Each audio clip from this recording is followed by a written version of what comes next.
With those dangerous fire and ice headlines, get a check on your morning news now weather. Meteorologist Michelle Grossman has your outlook. Hey, Michelle, good morning. Good morning, guys. And we still have those fire alerts in place for today. Things will improve by tomorrow. We're going to have a big difference over the weekend. I'll show you that in just a minute. But for today, we still have those winds gusting up to 40, 50, 60, even 70 miles per hour in the highest mountains. Really dry, too. We're looking at single-digit relative humidity. That adds to it really dry debris on the ground as well. So where you see the pink here, that's where the alerts are. Places like Santa Clarita, Riverside, Temecula, down to Escondido, again, 10 million people. Now, we're going to start to see some improvement. This is really good news. Tomorrow, we're going to see the winds switch onshore. That's going to bring in some humidity. It'll bring up the humidity levels. And we're going to see cooler temperatures return as well. And then look what happens over the weekend. We have an area of low pressure that's going to drop from the north to the south. It's going to bring some lower elevation rain and some higher elevation snow. Now, the only unfortunate part is we could see some debris flow in portions where we saw the fire. So that's going to be part of the problem. But really, this is good news for these areas. Could see up to an inch in some spots. So we're going to watch that over the weekend.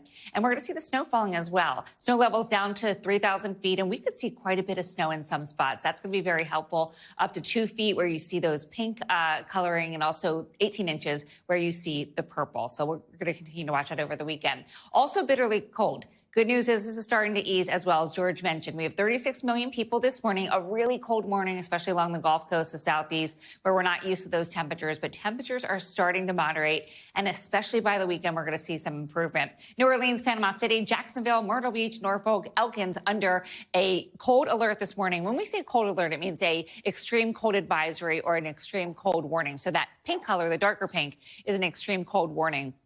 This is why we're looking at temperatures in the 20s as we go towards the later part of today in Chicago. Still below normal for this time of year, but much better than where they have been. That's about 10 degrees below what is average for this time of year. Still really cold in the south. Mobile just 39, 21 degrees below typical temperatures, and Tampa 51 degrees. But notice the cold air is from the Rockies all the way to the East Coast. So that cold dome does stay in place. Friday, we start to see it ease a little bit more. Look where you see the yellow and the orange. Those are warming temperatures. So we're going to be back to average, if not above average, in portions of the northern plains, parts of the central plains as well. Still cold, though, in the East Coast. We're looking at New York City, 31 degrees. That's below freezing for this time of year. And we're looking at 46, or it's below freezing for any time of year. Right. It is always below freezing at 31. I just caught myself saying that. As we go throughout the weekend, this is what we want to see, though. 39 on Sunday, by Monday, 37 degrees. So things are improving. Everyone's craving those average January temperatures. Yes. Get us back to average. It's funny. You walk outside, you're like, not too bad, 23 degrees. Saw someone in shorts? Exactly. Saw someone in shorts last night. Can't wait for that. So, all right. Thanks, Michelle. Sure. It's ridiculous. Thank you. Thanks for watching. Stay updated about breaking news and top stories on the NBC News app, or follow us on social media.